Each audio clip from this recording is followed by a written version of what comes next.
എപ്പോഴെങ്കിലും പുള്ളിയുടെ കൂടെയൊക്കെ ഒന്ന് ഡാൻസ് കളിക്കാൻ പറ്റിയിരുന്നെങ്കിൽ എന്നൊക്കെ ചിന്തിച്ചു പോയിട്ടുള്ളൊരു സാധനം ഉണ്ടായിരുന്നു. നമ്മൾ ജുറാസിക് പാർക്കിന്ന് നമ്മൾ സിനിമ കാണുന്നത് എങ്ങനെയാണ്, ഇങ്ങനെ ഷൂട്ട് ചെയ്ത് കഴിഞ്ഞ് തിരിഞ്ഞു നോക്കുമ്പോൾ റഹ്മാൻ സാർ അടുത്തില്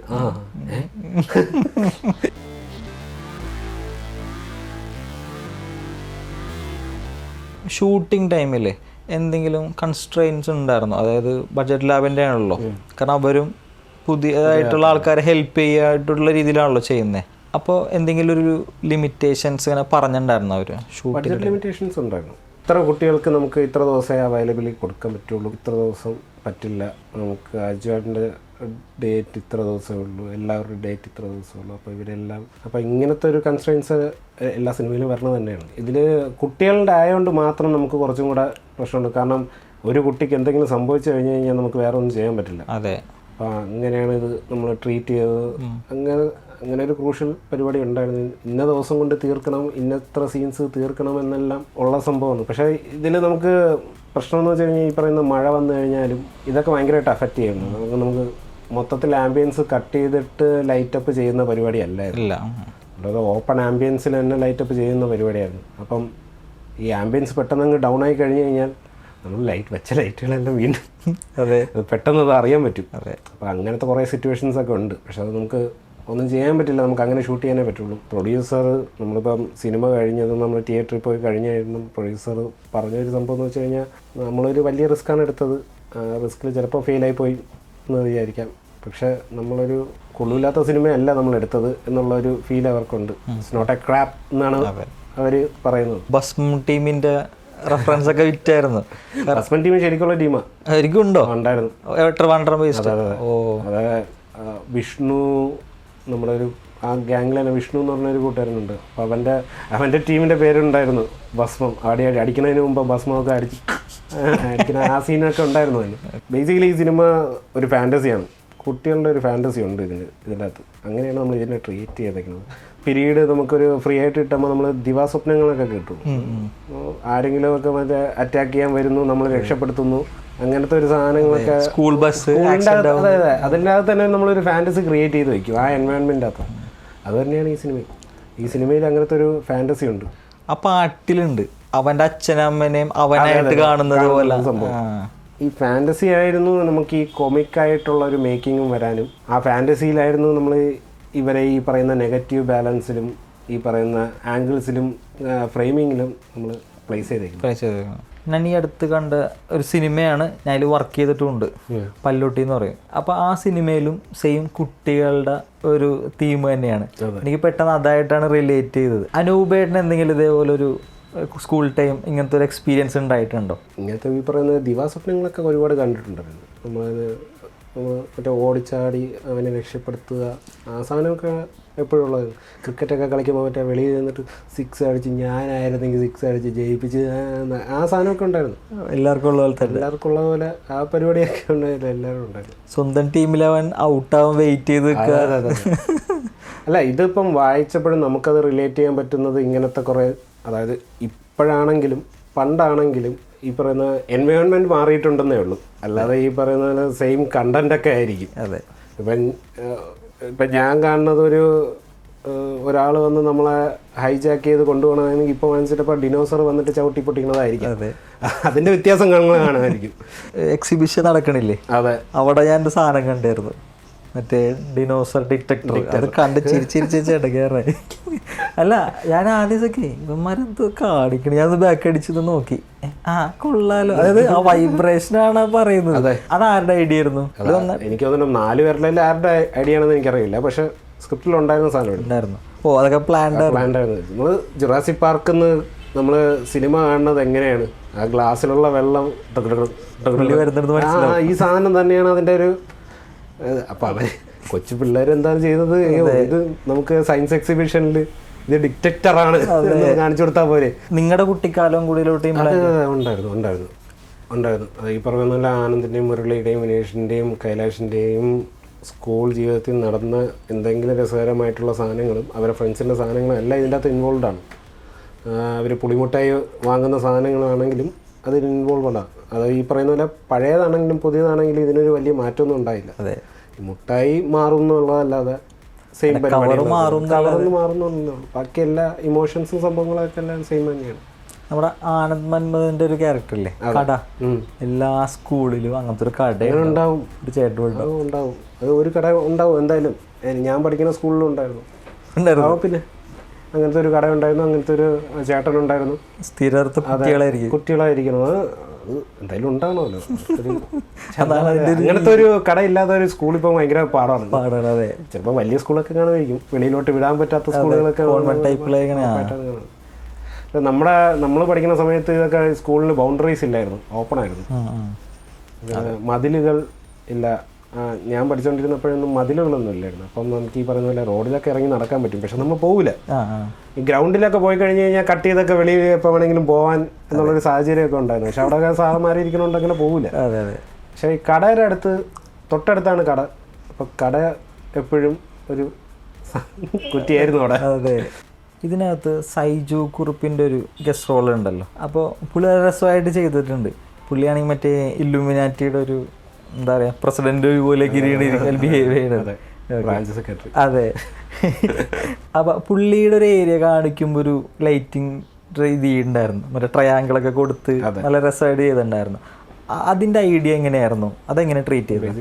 ഇലുമിനാറ്റി എന്ന് പറയുമ്പോഴേ നമ്മളിപ്പോൾ ട്രയാങ്കിളാണ് നമ്മളിപ്പം കണ്ടുവരുന്നത്. അപ്പോൾ അത് തന്നെ യൂസ് ചെയ്യാമെന്ന് വിചാരിച്ചു, പെട്ടെന്നും കൂടെ കൺവേ ആകാൻ പറ്റുമല്ലോ. നമ്മൾ പറഞ്ഞ് ഫലിപ്പിക്കുന്നതല്ലാതെ വിഷ്വലിയും കുറച്ചും കൂടെ ഒരു സാധനം കിട്ടുമല്ലോ എന്ന് വിചാരിച്ചിട്ട് തന്നെ അങ്ങനെ ഒരു ഫോഴ്സ്ഫുള്ളി ആ ഒരു പരിപാടി. ഭസ്മം ടീമിനെ കാണിക്കുമ്പോഴും ഭസ്മത്തിൻ്റെ 3 കണ്ണുകളും ഈ ട്രയാങ്കിളിൻ്റെ അകത്താണ് എന്നുള്ളതാണ്. അപ്പം അത് നമ്മൾ ഫോഴ്സ്ഫുള്ളി ഇട്ട ഒരു പരിപാടി തന്നെയാണ്. ഷൈജു കുറുപ്പിൻ്റെ ക്യാരക്ടർ തിരിഞ്ഞു നോക്കുമ്പോഴും പുള്ളിയുടെ കണ്ണിലും ട്രയാങ്കിളുണ്ട്. അതാണ് അതിൻ്റെ റിഫ്ലക്ഷൻ. അതെ. അതായത് ഇയാളുടെ റെഫറൻസ് ആണ് അവരും എന്ന് കാണിക്കുന്ന ഒരു, പുള്ളിയുടെ എല്ലാ ഫ്രെയിംസിലും നമ്മൾ ഈ ട്രയാങ്കിൾ കോമ്പോസിഷൻ നടത്തിയിട്ടുണ്ട്. അതെ. പുള്ളി മറ്റേ തലയില ബുക്കൊക്കെ വെച്ചിരിക്കുന്ന ട്രയാങ്കിൾ. പിന്നെ ഈ പറയുന്ന എല്ലാം ശരിയാവും, ശ്രീകുട്ടം വരും എല്ലാം ശരിയാവും പറയുന്ന ടാഗ് ലൈൻ ഒപ്പിക്കാൻ നേരത്തെ അതിന്റെ ലൈറ്റിങ്ങും ട്രയാങ്കിളാണ്. അത് എഴുതിയിരിക്കുന്നത് ചെരിച്ചൊക്കെയാണ്. അപ്പൊ എല്ലാം ഈ പറയുന്ന ഈ കോമ്പോസിഷൻ വർക്ക്ഔട്ട് ചെയ്തിട്ടുണ്ട്. പുള്ളി വരുന്നതിന് മുമ്പേ പുള്ളീനെ അവളോടൊക്കെ നിങ്ങൾ രജിസ്റ്റർ ചെയ്തിട്ട് തോന്നി. അതായത് അവളോട് ഇഷ്ടമാണെന്ന് പറയാൻ പോകുമ്പോ മതില് ബൈജാൻ എന്നൊക്കെ പറഞ്ഞിട്ട് ട്രയാങ്കിളൊക്കെ വരച്ചു വെച്ചിട്ടുണ്ടായിരുന്നു. ആ റെഫറൻസ് ഒക്കെ അടിപൊളിയായിരുന്നു. അതേപോലെ ഒരു റെഫറൻസ് ഞാൻ ശ്രദ്ധിച്ചിരുന്നു, മറ്റേ ഡേഞ്ചർ കപ്പിളിൻ്റെ. അത്രയും നേരം ഞാൻ ശ്രദ്ധിച്ചില്ല. ഐ മീൻ ഈ ക്യാരക്ടർ അന്നെനിക്ക് അറിയില്ലായിരുന്നു. ആ ജനലും ഇങ്ങനെ എഴുതിയിട്ടുണ്ട്, ഒരു ഡേഞ്ചർ DC ഇങ്ങനെ എഴുതിയിട്ടുണ്ട്. അതൊക്കെ എങ്ങനെയാണ് അതിലേക്ക് വന്നത്? അല്ല, അതൊക്കെ വിനേഷിൻ്റെ വിനേഷ് ഇങ്ങനെ നോക്കിയപ്പോൾ അവിടെ ജനൽ കണ്ടിട്ട് ഇവിടെ നമുക്ക് DC എന്ന് വരയ്ക്കാം. DCയോ ഡേഞ്ചർ കപ്പിൾ. ഓക്കേ.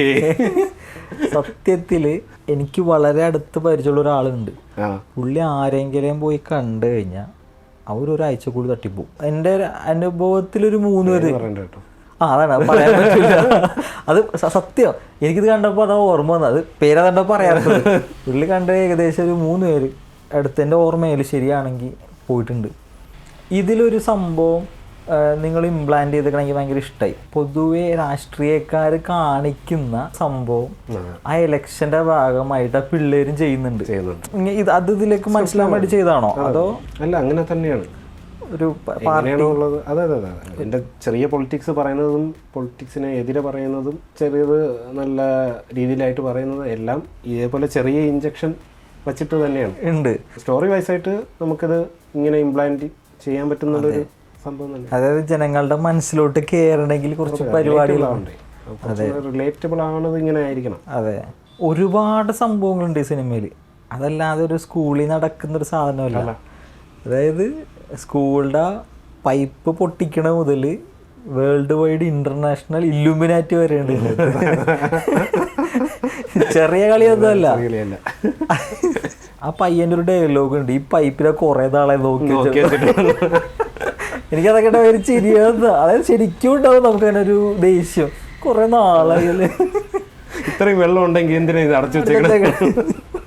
ഇപ്പോൾ സ്ഥാനാർത്ഥി ശ്രീകുട്ടനിൽ വർക്ക് ചെയ്യുമ്പോൾ ഒരു ലീഡിങ് ആയിട്ടുള്ള 1-2 ആക്ടേഴ്സ് ഉണ്ടല്ലോ ഓൾറെഡി. പജു വർഗീസ് ഉൾപ്പെടെ ഉണ്ട്. അപ്പോൾ ഇവരൊക്കെ ഫ്രെയിമിൽ വരുമ്പോൾ നമുക്ക് കൺട്രോൾ ചെയ്യാൻ എളുപ്പമാണോ? അത് വെച്ചാൽ ഭയങ്കര ഫീൽ ഫ്രീ ആയിട്ട് നമുക്ക് ഇഷ്ടമുള്ള രീതിയിലൊക്കെ കാണിക്കാനുള്ളതിൽ ചെയ്യാൻ പറ്റും?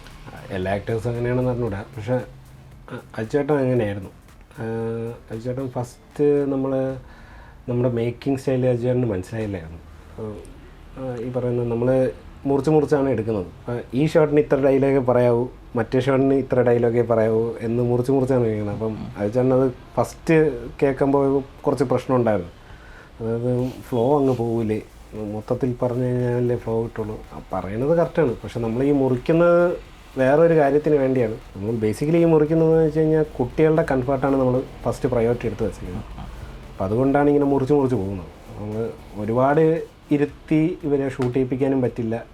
ഇവരുടെ അത്രയും കണ്ടിന്യൂ ചെയ്ത് പിള്ളേർക്ക് പറ്റിയെന്ന് സാധനം അത് പറ്റില്ല. അപ്പം അതുകൊണ്ടാണ് ഈ മുറിച്ച് പരിപാടി നടത്തുന്നത്. അപ്പോൾ അത് ആദ്യം കുറച്ച് ഡൈജസ്റ്റ് ചെയ്യാൻ പുള്ളിക്ക് പ്രശ്നം ഉണ്ടായിരുന്നു. അപ്പോൾ നമ്മൾ കൺവിൻസ് ചെയ്തു, ഇങ്ങനെയാണ് ഇതിൻ്റെ മേക്കിങ്ങും, ഇങ്ങനെ പോയാലേ ഇതിൽ ഒരു സംഭവം നടക്കുകയുള്ളൂ, മറ്റതാണ് ഇങ്ങനെ കുറച്ച് സംഭവങ്ങൾ. അപ്പോൾ പോകുമ്പോൾ 2 ദിവസമൊക്കെ കഴിഞ്ഞ് പുള്ളി സ്പോട്ടൊക്കെ കണ്ടപ്പോൾ പുള്ളിക്ക് മനസ്സിലായി സംഭവം ഇവർ പറയുന്ന പരിപാടിയൊക്കെയാണ് ഇവർ ചെയ്തു വെച്ചേക്കുന്നത് എന്നുള്ളത് പുള്ളിക്ക് മനസ്സിലായി. പിന്നെ പുള്ളി നമ്മൾ പറയുന്ന കൺട്രോളിൽ വന്നു, നമ്മളെന്താണ് പറയുന്നത് അത് പുള്ളി ചെയ്യുന്നു എന്നുള്ളതാണ്. അപ്പോൾ എത്ര ടേക്ക് പോയാലും അതൊരു വിഷയമല്ലായിരുന്നു. ഈ കണ്ണൻ നായർ എങ്ങനെ ഉണ്ടായിരുന്നു സെറ്റിലുള്ള? നമ്മൾ ഓൾറെഡി വർക്ക് ചെയ്ത എക്സ്പീരിയൻസ് ഉണ്ടല്ലോ. പുള്ളി കുറച്ചും കൂടി കണ്ണൻചേട്ടൻ ത്രൂ ഔട്ട് ഉണ്ടായിരുന്നു. ഇപ്പം നമ്മൾ ഷോട്ട് എടുക്കുന്ന സമയത്ത് മാത്രമല്ല കണ്ണൻചേട്ടൻ വന്നിരുന്നത്, ടീമായിട്ട് തന്നെ വർക്ക് ചെയ്യാന്നുള്ള രീതിയിൽ കുട്ടികളെയൊക്കെ കൺട്രോൾ ചെയ്യാൻ കണ്ണൻചേട്ടനും ഉണ്ടായിരുന്നു. അപ്പം കണ്ണൻചേട്ടൻ ത്രൂ ഔട്ട് ഉണ്ടായിരുന്നു. അതിന് നമുക്ക് ഈ പറയുന്ന ആക്ടറായിട്ടല്ല നമ്മളവിടെ കണ്ണൻചേട്ടൻ അവിടെ പ്ലേസ് ചെയ്തിട്ടുണ്ടായിരുന്നു. കണ്ണൻചേട്ടൻ ഓഫീസിൽ നല്ലൊരു ആക്ടറാണ്, പുള്ളിക്ക് ഭയങ്കര എക്സ്പീരിയൻസ് ഉള്ള ആക്ടറാണ്, തിയേറ്റർ ആർട്ടിസ്റ്റും കൂടെയാണ്. പുള്ളിക്ക് അതിൻ്റെതായ നമ്മളതൊന്നും പറഞ്ഞു കൊടുക്കേണ്ട ആവശ്യമൊന്നുമില്ല, അതിൻ്റെ മെച്യൂരിറ്റിയൊക്കെ പുള്ളിക്ക് അറിയാം. അതിവിടെ ഈ സിനിമയുടെ കളറിങ്ങിലേക്ക് വരുമ്പോൾ ഇതിൻ്റെ പാലറ്റ് ഡിസൈനിങ്ങിൽ അതായത് പ്രീ പ്ലാൻഡ് ആയിരുന്നോ, അതായത് കളറിസ്റ്റുമായിട്ട് ഡിസ്കസ് ചെയ്തിട്ടാണോ സ്റ്റാർട്ട് ചെയ്തത്, അതോ അനൂപേട്ടനൊരു പാലറ്റ് സെറ്റ് ചെയ്തിട്ട് കളറിങ്ങിൽ പോയിട്ട് അവിടെ നിന്ന് സ്റ്റാർട്ട് ചെയ്യുകയായിരുന്നോ? ഞാൻ പാലറ്റ് സെറ്റ് ചെയ്തിട്ട് കളറിങ്ങിൽ പോയതാണ്. ഈ സിനിമ എനിക്കൊരു മോണോക്രോം അല്ലെങ്കിൽ അനലോഗ് എന്നുള്ളൊരു പരിപാടിയിൽ നിർത്തണമെന്നായിരുന്നു ആഗ്രഹം. അതായത് ഈ യെല്ലോ ബ്രൗണ് അങ്ങനെ പോകുന്നതും അതിൻ്റെ ഒരു ഓഡ് വണ്ണായിട്ടൊരു ബ്ലൂ കയറുക എന്നുള്ളത് മാത്രമേ, വേറെ കളേഴ്സും പാടില്ല എന്നുള്ളൊരു സംഭവമാണ്. ചിലപ്പോൾ ഒരു ചെറിയ 2-3 കളർ നമുക്ക് ഒഴിവാക്കാൻ പറ്റാത്ത ചില കളേഴ്സ് വരും. അപ്പം അതൊക്കെ നമുക്ക് വേറെ ഒന്നും ചെയ്യാൻ പറ്റാത്ത അവസ്ഥയായതുകൊണ്ട് ചെയ്തില്ല. ബാക്കിയെല്ലാം നമ്മളത് അങ്ങനെ ഒരു മെയിൻറ്റെയിൻ തന്നെ ചെയ്തുകൊണ്ട് വരുന്നത്. മോണോക്രോം അനലോഗ് എന്നുള്ളൊരു ബേസിക് തീമിൽ തന്നെ പൊയ്ക്കൊണ്ടിരുന്നത്. അത് തന്നെയാണ് കളറിങ്. ഗ്രൗണ്ടൊക്കെ ക്രിക്കറ്റ് വ്യത്യാസം ടോണ് മാറ്റിയിരുന്നത്. അവരെ കുറച്ചൊന്നും ഗോൾഡിഷ് ആക്കി, ഈ പറയുന്ന ഗ്രൗണ്ടുകൾ ഒരുപാട് റെഡ്സിലോട്ട് പോവാതെ കീപ്പപ്പ് ചെയ്തു. അങ്ങനത്തെ ഒരു സംഭവം. ബേസിക്കലി ഒരു ഭയങ്കര കോൺട്രാസ്റ്റ് പരിപാടിയല്ല, കളറിങ്ങിൽ കോൺട്രാസ്റ്റ് ഇല്ലായിരുന്നു, പക്ഷേ യെല്ലോസിൽ കുറച്ച് കോൺട്രാസ്റ്റ് ഉണ്ടായിരുന്നു. മറ്റേ സ്കൂളിലൊക്കെയാണ് ആ ഒരു ബ്ലൂ ബ്ലൂ പില്ലേഴ്സും ഈ പറയുന്ന അങ്ങനത്തെ കുറച്ച് സാധനങ്ങൾ ബ്ലൂ മാത്രമേ ഉണ്ടായിരുന്നുള്ളൂ, ബാക്കിയെല്ലാം വാമായിരുന്നു.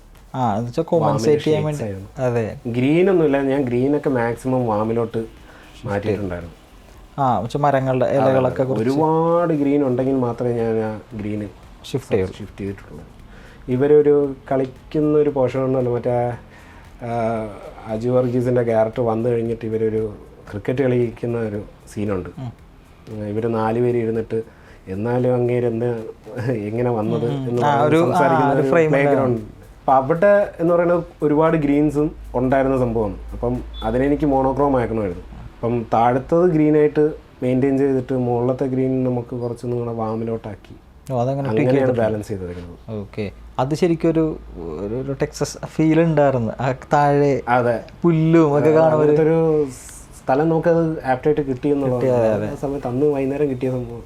സ്കൂളിന് തൊട്ടടുത്തുള്ള സ്ഥലമാണോ അത്? അങ്ങനെയാണ് നമ്മൾ പ്ലേസ് ചെയ്ത് നോക്കിയത്, പക്ഷേ സ്കൂളിൻ്റെ അടുത്തായിട്ടൊന്നും കിട്ടിയില്ല.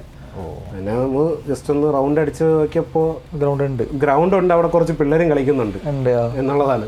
അപ്പോൾ അവിടെ കൂടെ കളിക്കുന്ന പിള്ളേരുടെ കൂടെ നമ്മൾ കളിച്ചു എന്നുള്ളതാണ്. ഓക്കെ, റിയലായിട്ട് കളിച്ചോണ്ടിരിക്കുകയാണ്. അനൂപേട്ടൻ്റെ ഒരു ടീം സ്ട്രെങ്ത് എന്ന് പറഞ്ഞാൽ എന്താ പറയുക? ആൾക്കാർ മറവായിരിക്കും, പക്ഷെ അതിൻ്റെ ബേസിക് എന്ന് പറയുന്നത് ഒരു അസോസിയേറ്റും വേണം എന്നുള്ളത് തന്നെ. ഒരു അസോസിയേറ്റ്, ഒരു 2 അസിസ്റ്റൻറ്റ് നമ്മുടെ സൈഡിൽ ഇരുന്ന് കഴിഞ്ഞ് കഴിഞ്ഞാൽ നമുക്ക് കുറച്ചും കൂടെ ഒരു ഫ്രീഡം കിട്ടും. നമ്മൾ ചെയ്യുന്ന ഒരു കുറച്ച് ജോലി അസോസിയേറ്റ് ചെയ്ത് കഴിഞ്ഞാലും കുറച്ച് ജോലി അസിസ്റ്റൻസിന് കൊടുത്തു കഴിഞ്ഞ് കഴിഞ്ഞാലും ഈ പറയുന്ന വർക്ക് സ്പ്ലിറ്റ് ആവുകയാണ്. അപ്പം വർക്ക് സ്പ്ലിറ്റ് ആകുമ്പോൾ ടെക്നിക്കൽ സൈഡിൽ അവിടെ ക്യാരി ഓൺ ചെയ്തായിരിക്കും നമുക്കൊരു ഡിസിഷൻ എടുത്താൽ മതി. ഈ ക്രിയേറ്റീവ് സൈഡിലോട്ട് നമുക്ക് കൂടുതൽ ചിന്തിക്കാനുള്ള സമയം കിട്ടും. നമുക്ക് ഡയറക്ടറായിട്ടുള്ള കോൺവെർസേഷൻ കീപ്പ് അപ്പ് ചെയ്തുകൊണ്ട് പോവുകയും ചെയ്യാം. ഈ സൈഡിൽ ടെക്നിക്കൽ ആയിട്ടുള്ള സാധനം. അപ്പം ആ സ്ട്രെങ്ത്, നല്ല സ്ട്രെങ്ത്, അത് ബേസിക്കലി നല്ലൊരു കമ്മ്യൂണിക്കേഷൻ വേണം. എനിക്ക് എൻ്റെ അസോസിയേറ്റുമായിട്ട് നല്ലൊരു കമ്മ്യൂണിക്കേഷൻ ഉണ്ടെങ്കിൽ മാത്രമേ അത് ഒരു ടീം ബിൽഡ് ചെയ്യാൻ പറ്റുള്ളൂ. നമുക്ക് സംസാരിക്കാതെ നമുക്ക് കമ്മ്യൂണിക്കേറ്റ് ചെയ്യാൻ പറ്റി കഴിഞ്ഞാൽ അത്രയ്ക്കും നല്ലത് എന്നുള്ളതാണ്. മനസ്സിലാവുന്ന സെറ്റപ്പാണ് അടിപൊളി. അതും ഞാൻ പഠിച്ചത് സുജിത് സാറിൻ്റെ സ്കൂളിങ്ങിലാണ്. സുജിത് സാറും രവിചന്ദ്രൻ DOP രവിചന്ദ്രൻ ഉണ്ട്. ഇവർ രണ്ടുപേരും കമ്മ്യൂണിക്കേറ്റ് ചെയ്യണത് ഭയങ്കര രസമാണ്. ഇവർ കണ്ണുകൊണ്ട് കമ്മ്യൂണിക്കേറ്റ് ചെയ്യണ പരിപാടിയാണ്. അതായത് സുജിത് സാറും ഇങ്ങനെ നോക്കി ഇങ്ങനെ കാണിക്കുമ്പോൾ രവിചന്ദ്രൻ ഇങ്ങനെ പറഞ്ഞിട്ട് എന്തൊക്കെയാ ചെയ്യും. നമുക്കത് കമ്മ്യൂണിക്കേറ്റ് ചെയ്യാൻ പറ്റില്ല. നമുക്കത് കാണുമ്പോൾ എന്താ സംസാരിച്ചത് ഇങ്ങനെ പോയി ചോദിക്കണോ വേണ്ട, ആ ഒരു സാധനമൊക്കെ ഉണ്ട്. അപ്പം അങ്ങനെ കമ്മ്യൂണിക്കേറ്റ് ചെയ്യണത് ഭയങ്കര അടിപൊളിയാണ്. എനിക്ക് ശ്രീരാജും ഞാനുമായിട്ട് കമ്മ്യൂണിക്കേറ്റ് ചെയ്യുന്നത് ചില സമയത്തൊക്കെ അങ്ങനെയാണ്. അപ്പോൾ കണ്ണുകൊണ്ട് കാണിച്ചില്ലെങ്കിൽ മനസ്സിലായി എന്ന് പറഞ്ഞിട്ടുള്ളൊരു സാധനമുണ്ട്. അതെ, അതിനുവേണ്ടി ഇത്രയും എന്താ പറയുക, ഫിലിമോഗ്രാഫിയിൽ ഒരു ജേണി ഉണ്ടായിട്ടുണ്ട്. അതായത് സ്ത്രീക്കുട്ടൻ മുതൽ ഇപ്പോൾ നടന്നുകൊണ്ടിരിക്കുന്ന മൂൺ വാക്ക് വരെ അതിൻ്റെ ഒരു ജേണി ഒന്ന് പറഞ്ഞുതരാമോ? എങ്ങനെ അവിടം വരെ എത്തി എന്നുള്ളത്? ജേണി പറയണത് തന്നെ സ്ട്രഗിൾ തന്നെയാണ്. സ്ട്രഗിളിലൂടെ വന്ന ഓരോ അവസരങ്ങൾ തന്നെയാണ്. ശ്രീകുട്ടൻ വന്നു. ശ്രീകുട്ടൻ കഴിഞ്ഞതും എനിക്ക് Perilloor premier league, Jio ഹോട്ട്സ്റ്റാറിൽ series കിട്ടി. നമുക്ക് ഈ പറയുന്ന ഓരോ പടങ്ങൾ വരുന്നത് മറ്റേ പടങ്ങൾ കണ്ടിട്ടാവാം, അല്ലെങ്കിൽ നമ്മുടെ വർക്ക് കണ്ടിട്ടുള്ളവരായിരിക്കാം. അപ്പം ഈ വർക്ക് കാണുന്നവർ ഈ നമ്മളെ 10 വർഷത്തെയോ 7 വർഷത്തെയോ ഈ ജേണിയിൽ ഉണ്ടാവുന്ന ആരെങ്കിലും ഒക്കെ ആയിരിക്കാം നമ്മുടെ ഈ വർക്ക് കാണുന്നത്. അത് കഴിഞ്ഞിട്ട് ഈ വർക്ക് കണ്ടിട്ട് വിളിക്കുന്നവരാണ്. ഇവരൊക്കെയാണ് നമുക്ക് ജീവിതത്തെ ടേണിംഗ് പോയിന്റുകൾ തരുന്നൊരു സംഭവങ്ങൾ. സ്ട്രഗിളിങ്ങിലൂടെ കിട്ടിയത് തന്നെയാണ് എല്ലാ പരിപാടികളും. ഇപ്പോൾ ശ്രീകുട്ടനായാലും പേരുള്ളവരായാലും അടുത്ത മൂൺ വാക്ക് എന്ന് പറയുന്ന തമിഴ് പടമായാലും അങ്ങനെ കിട്ടിയത് ഒരു നല്ലൊരു ഭാഗ്യം തന്നെയാണ്. ഏത് സമയത്ത് നമ്മളിപ്പോൾ പ്രതീക്ഷിക്കാതെ ഓരോന്ന് വരുന്നതാണ്. പ്രതീക്ഷിച്ചിട്ട് വരുന്ന പരിപാടിയൊന്നുമല്ല. എല്ലാവരുടെ ഒരു ഡ്രീം ആയിരിക്കുമല്ലോ, ഒരു പ്രഭുദേവ, AR റഹ്മാൻ, ആ ഒരു ടീമിലൊക്കെ വർക്ക് ചെയ്യുക എന്നുള്ളത് ഒരു എല്ലാവരുടെയും ഡ്രീം ആയിരിക്കും. ആക്ച്വലി അനുപേട്ടൻ ആ ഒരു ഡ്രീമിൻ്റെ ഭാഗമായിട്ടുണ്ട് റിയാലിറ്റിയിൽ. ഓക്കെ, അതിനെങ്ങനെ നോക്കിക്കാണുന്നു? പറഞ്ഞ് അത് എക്സ്പ്ലെയിൻ ചെയ്യാൻ എനിക്കറിയില്ല. പക്ഷേ എപ്പോഴോ എനിക്ക് ഇങ്ങനത്തെ ഒരു സംഭവം തോന്നിയിട്ടുണ്ട്. ഈ പറയുന്ന പണ്ട് ജൂക്ക് ബോക്സിലൊക്കെ മൈക്കിൾ ജാക്സൻ്റെ പാട്ടും മറ്റേ പ്രഭുദേവയുടെ പാട്ടുകളും ഡാൻസുകളൊക്കെ ഒരുപാട് കാണുന്ന ടൈമിൽ ഇങ്ങനെ എപ്പോഴെങ്കിലും പുള്ളിയുടെ കൂടെയൊക്കെ ഒന്ന് ഡാൻസ് കളിക്കാൻ പറ്റിയിരുന്നെങ്കിൽ എന്നൊക്കെ ചിന്തിച്ചു പോയിട്ടുള്ളൊരു സാധനം ഉണ്ടായിരുന്നു. ഇപ്പോൾ റഹ്മാൻ സാറിൻ്റെ മ്യൂസിക്കിൽ പുള്ളി ഡാൻസ് കളിക്കുമ്പോഴും ഈ പറയുന്ന ഭയങ്കരമായിട്ട് നല്ല രസമായിട്ടൊക്കെ തോന്നുമ്പോൾ എൻ്റെ കൂടെയൊക്കെ ഡാൻസ്, പണ്ട് കുറച്ച് ഡാൻസിൻ്റെ കമ്പൊക്കെ ഉണ്ടായതുകൊണ്ട് ഇങ്ങനെ ഡാൻസ് കളിക്കാൻ പറ്റിയിരുന്നെങ്കിൽ അങ്ങനെ ഒരു ഫീലിംഗ് ഉണ്ടായിരുന്നു. പക്ഷെ അത് ഡാൻസിലൂടെ അല്ല, ആ ഡാൻസ് ഒപ്പിയെടുക്കാൻ പറ്റുന്ന ഒരാളായിട്ട് മാറിയപ്പോൾ അത് വേറൊരു, അത് റിയാലിറ്റിയിൽ അങ്ങനെയായി. നമുക്ക് സ്വപ്നത്തിൽ മറ്റതാണെങ്കിലും റിയാലിറ്റിയിൽ എങ്ങനെയായത് ഒരു ഡിഫറൻറ്റ്. അപ്പോൾ പുള്ളിയുടെ ഒരു കംഫർട്ട് സോൺ എങ്ങനെയായിരുന്നു അനുപേട്ടനായിട്ടുള്ളൊരു ആ ഷൂട്ടിംഗ് ടൈമിൽ? പ്രൊഫസർ ഇങ്ങനെ വന്ന് പറയുന്നതും നമ്മൾ ഷോട്ട് എടുക്കുന്ന സംഭവങ്ങളെങ്കിലും പുള്ളി വന്ന് ചോദിക്കും ഇത് കഴിഞ്ഞിട്ടത് ഏത് ഷോട്ടായിരിക്കും, അപ്പോൾ അതിനനുസരിച്ചിട്ട് കണ്ടിന്യൂറ്റി പിടിക്കണോ വേണ്ടേ എന്നുള്ളതാണ് പുള്ളി ഇങ്ങോട്ട് ചോദിക്കുന്നത്. അതിന് വേണോ, അപ്പോൾ അതിൻ്റെ ആവശ്യമില്ലാതെ പറയുന്നു. അങ്ങനത്തെ കോൺവെർസേഷനൊക്കെ ഭയങ്കര ടെക്നിക്കലാണ്. പ്രൊഫഷണലായിട്ട് ചിന്തിക്കുന്ന ആളെ പുള്ളിയൊരു ഡയറക്ടറും കൂടെയാണ്. അപ്പോൾ പുള്ളിക്ക് അറിയാം. അപ്പോൾ ഇത് കഴിഞ്ഞിട്ട് മനസ്സിലാവും. അപ്പോൾ ഇത് കഴിഞ്ഞിട്ട് നമുക്ക് മറ്റേതാണ് എടുക്കാനുള്ളതെന്ന് പറയുമ്പോൾ പുള്ളി അതിലൊക്കെ കൺസേൺ ആണല്ലേ? വലിയ കൺസേൺ ഇല്ല പുള്ളിക്ക്. അത് പുള്ളിക്ക് മനസ്സിലാവുന്നുണ്ട് ഈ പറയുന്നത് എന്തുകൊണ്ട് അവിടെ കട്ട് ചെയ്യുന്നു, എന്തുകൊണ്ട് വേണ്ടെന്ന് പറയുന്നു എന്നുള്ള അത് പുള്ളിക്ക് മനസ്സിലാവുന്നുണ്ട്. ഇപ്പോൾ പ്രഭുദേവ സാറിന് അനുപേട്ടന് ഷൂട്ട് ചെയ്യാൻ പറ്റി, അതേപോലെ അതിൻ്റെ മ്യൂസിക് ഡയറക്ടറുള്ള AR റഹ്മാൻ സാറിനെ മീറ്റ് ചെയ്യാനുള്ള എന്തെങ്കിലും അവസരം ഉണ്ടായിട്ടുണ്ടായിരുന്നോ? ഷൂട്ട് ഉണ്ടായിട്ടുണ്ട്. ഇതിൻ്റെ പ്രോമോ ഷൂട്ട് പ്രഭു സാറിനെയും AR റഹ്മാൻ സാറിനെയും വെച്ചിട്ടാണ് ചെയ്തത്. ഫസ്റ്റ് പ്രഭു സാറ് മാത്രമേ ഉണ്ടായിരുന്നുള്ളൂ. അത് കഴിഞ്ഞിട്ട് ലാസ്റ്റത്തെ ഒരു പോർഷൻ വന്നപ്പോഴാണ് ഡയറക്ടർ പറഞ്ഞത് റഹ്മാൻ സാറും കൂടെ ഉണ്ടെന്ന് പറഞ്ഞത്. റഹ്മാൻ സാറോ? അത് വേറൊരു, നമ്മൾ ഷൂട്ട് ചെയ്യുന്നതിൻ്റെ ഇടയിലാണ് പുള്ളി വന്നതും അങ്ങനെ ഇപ്പം പ്രത്യേകിച്ച് ഇതാ വരുന്നു എന്ന് പറഞ്ഞിട്ടൊന്നും അല്ല. ഇങ്ങനെ ഷൂട്ട് ചെയ്ത് കഴിഞ്ഞ് തിരിഞ്ഞു നോക്കുമ്പോൾ റഹ്മാൻ സാർ അടുത്തില് ഇവിടെയോ കണ്ട് പരിചയം പെട്ടെന്ന് തിരിഞ്ഞു നോക്കുമ്പോ ഒന്നും പറയാനും പറ്റുന്ന അവസ്ഥയുണ്ട്. അങ്ങനെ ഒരു ഫീലുണ്ടായിരുന്നു റഹ്മാൻ സാർ അടുത്ത് വന്ന് നിൽക്കുമ്പോൾ. ആക്ച്വലി പുള്ളിനെ ഷൂട്ടും ചെയ്തല്ലേ? ഷൂട്ടും ചെയ്തു. ഓക്കെ, അപ്പൊ പ്രൊമോഷൻ ഷൂട്ട് ചെയ്ത് കഴിഞ്ഞു. അതെ അതെ അതെ.